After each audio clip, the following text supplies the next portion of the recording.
Hi, and welcome to Horror Chismes, with las angurnas y el cabrón. We are broadcasting from a Zoom to bring you the special report on what we like about horror during week 36 of quarantine. Why? What else is there?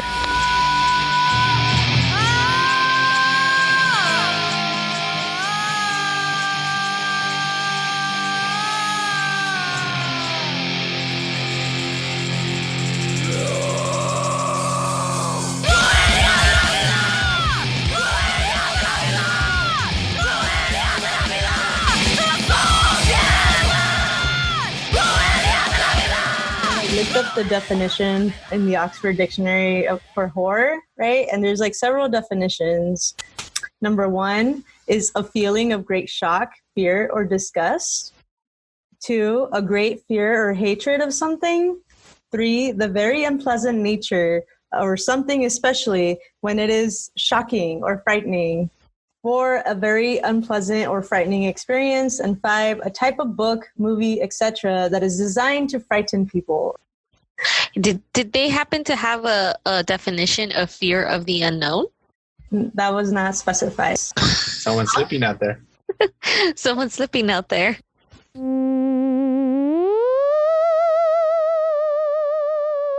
So the first question is, what do you like about horror as a genre? I don't have experience with like literature. I've never really read horror novels or literature, but you know, I've watched a lot of movies and TV shows. And one of the things that I really like is ghost stories. I like how flexible and the storylines itself like lends itself to a lot of interpretation. As an academic, right? Like probably seeing myself as a cultural theorist, I don't think about what was intended in the film or the storyline by the creators per se, but what ideas, responses, and impacts the text generates for audiences. And so I see horror as something that's malleable, that's like fluid and can be shaped into anything that can express and say something. So I see it as a tool, like a medium, like an art medium, that can be used to express different ideas and different issues or whatever. But as a viewer, I really like the feeling of anticipation that is evoked in watching like a horror film. So whether it be a slasher film, I feel like I get it more with like ghost stories or like supernatural devils. Demons, and just, you know, the multiple layers to it, like the music, the scores are always really fun, and I think that's something that's sometimes underrated, but I really like horror soundtracks. Like which one? Like what horror soundtracks? Some that just kind of come to mind right now because like some like ghost stories that I really like growing up was like Sixth Sense. And the others. So I really like, they're very dramatic, but very like... Is the others with Nicole Kidman? Yeah. That's a good one. Good movie.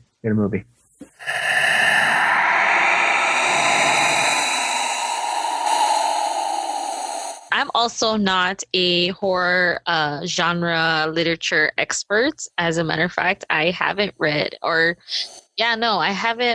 any horror genre fiction. And it's interesting because that is what I'm currently teaching in with my students. And so actually right now, before I was looking, okay, like what short story can I show my students within the time frame that we have before we go off break to give them more examples of a horror genre where they can take that and also apply it to their story, to their short horror stories. And of course, the one that always gets picked up is Edgar Allan Poe. And so one of my goals this semester was to find Black, Indigenous, or women, LGBTQ writers to show students a variety of writers that write horror genre. And unfortunately, with the time frame that I haven't been able to find something for their grade level, you know? So it's definitely something that I'm going to be researching more for next year if I happen to get the same grade level and teach the same thing again. What was the other question? It was what do you like about horror? Oh, okay. What do I like about horror? So again, back to the question I asked before is like did the Oxford Dictionary, did it explain or did it have fear of the unknown as part of the definition? And I think for me, that's one of like the biggest key to a horror, like when watching film, right, is fear of the unknown. And so for me, a lot of the most scariest films is not being able to see that monster or that character, right? But you know that it's there. So films such as Paranormal Activity or The Blair Witch, even though, you know, for a lot of folks it's not scary, for me it is scary because it's fear of the unknown. You do not know what the presence is that is haunting, you know, folks, and so, or the characters. And so that is what I like about the horror genre, the fear of the unknown. Like you don't know, you can't see it, right? But you know that it's there.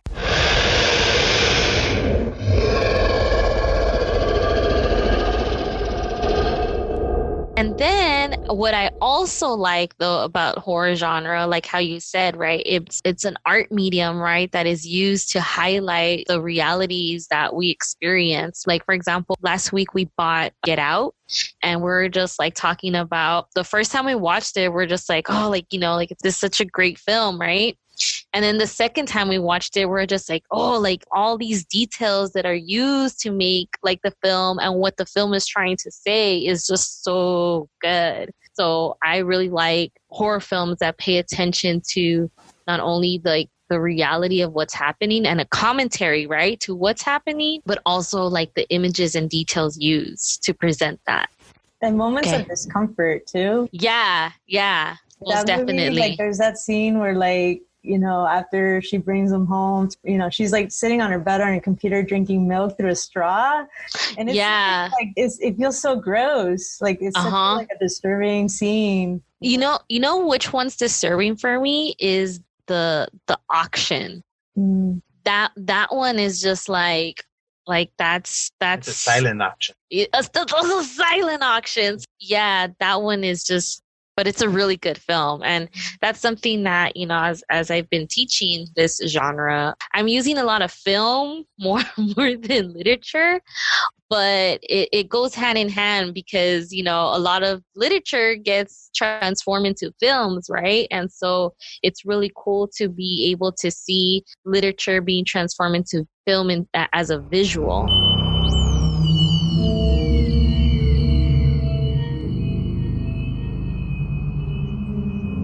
Your turn. What's the first question? It was what do you like about the horror genre? Oh wait, are we supposed to say what level are we? Well, I'm an upper intermediate. What does that mean? That I'm pretty good at movies. Oh. And the whole point of movies is something scary like this. Henry Kane. You're afraid of the unknown. Sometimes the known is scary. Yes. That is true. Yes. Mm-hmm. And I guess that's it. No. So what's your favorite genre, horror genre? Like what do you like watching the most? Or why do you like watching horror films? Why? Yeah. Because they make you feel good. Because they make you see that your life is not that bad as those people's lives who are going to die.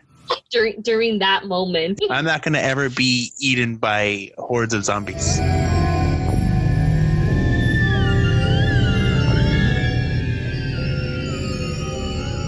So what's your favorite like type of movies to watch of horror? Do you like ghosts? Do you like witches? Do you like slashers? Ghost movies are really good.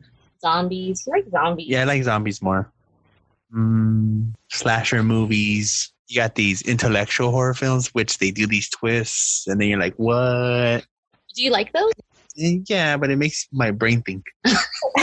And like, oh, okay. You know, that's why zombies is just like, it gets to it. I don't like surprises. Because with surprises, you might have a chance. Now, when you know what's coming at you, you're just like, well, I'm either dead or I'm going to live. It's pretty interesting that zombie like TV shows or films, the way that you kind of already know what's going to happen, I guess maybe because it's been played out. But there's this one zombie episodes where they're just constantly running and you feel like you're out of breath as you're sitting down watching the episodes. What is it called? It's Summer Black Summer. Have you watched it, Susanna? No, I haven't. It's just that one episode though when he runs, he's just No, that's how you feel throughout the whole entire episode. No. It's cheesy. Like there's some parts that are cheesy, no, that one episode is just got a breath. and you're sitting down. Not the whole season. No, but you're constantly like, you know, or at least I was. Yeah, you're probably drinking too much caffeine. Oh, that's true. He's like, probably because I was drinking too much caffeine. I'm like, oh, that's probably true. Ghost stories or like, you know, stories about the devil. Like, Hmm. That's like, you know what I left have that always out. been Yeah. my favorite. Yeah, that's really good. I left that out. Demon Hmm. possession. Possessions, yeah. Yeah, possessions. 9/10 of the law. Okay, so what's your favorite like demon or possession movie? Possession. Well, the possession. I really like Constantine. Wow.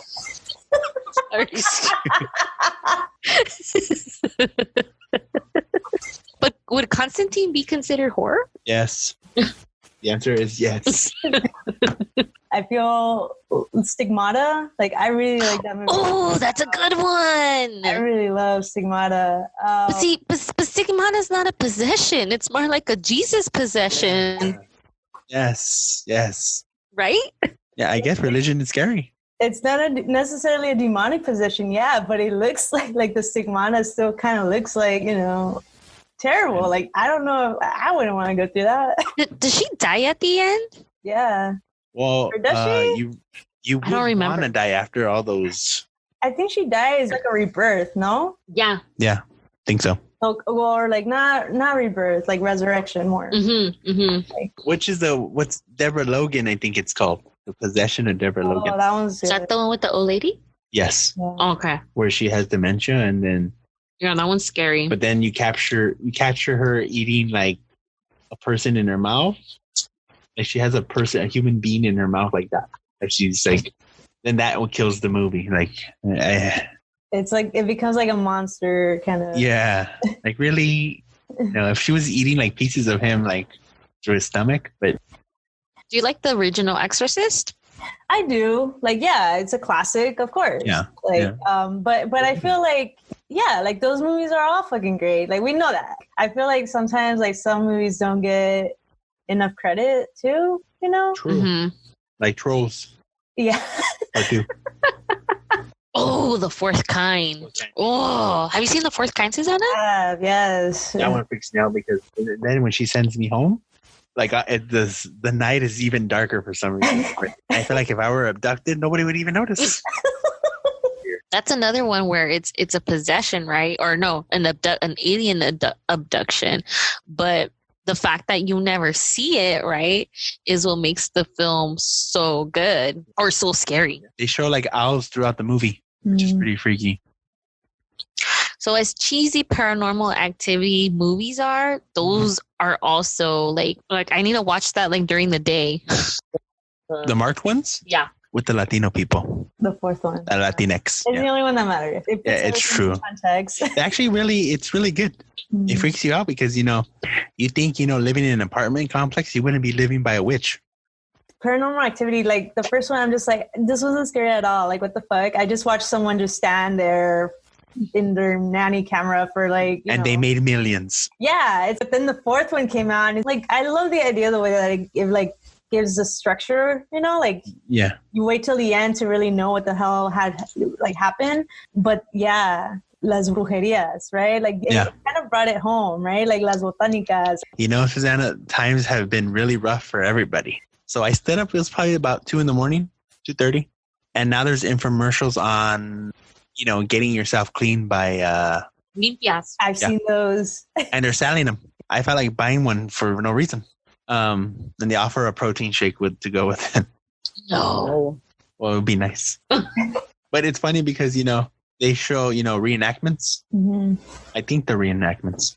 But there's like a bone and like dried up cempasúchil, right? And I was like, oh, that's real. In terms of like mainstream like horror films, right? Now you have like, the attempt of La Llorona.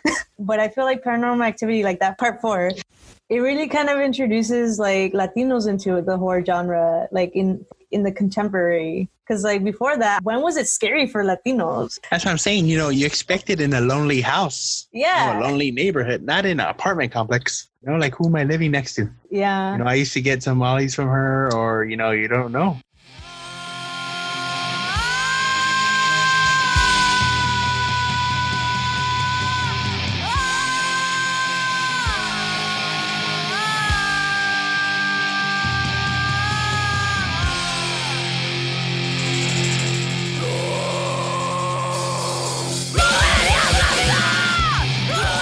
Join us next time as we discuss Stan Winston's 1988 Pumpkinhead. Like, you know what's funny? We need Pumpkinhead now. Like in these times, we need Pumpkinhead. We'll use it towards the president, you know? Yeah, all the bad he's done, well, Pumpkinhead's coming for you.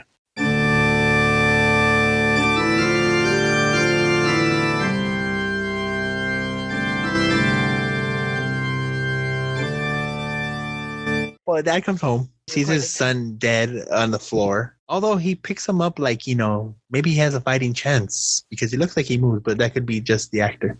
So he picks him up. Does he take her to the old woman first, or no? He takes the boy home, right? Yeah, he washes him up. He cleans his body. He leaves him in the truck with a blanket for a little while. Then I guess he's looking for the old woman. Yeah. And then he talks, he hears rumors, and he goes to this farmer, man. He's like, do you know where the old woman lives? And the old man's like, you don't want that old woman. It's not a good idea. It's not. And are those his exact words? No.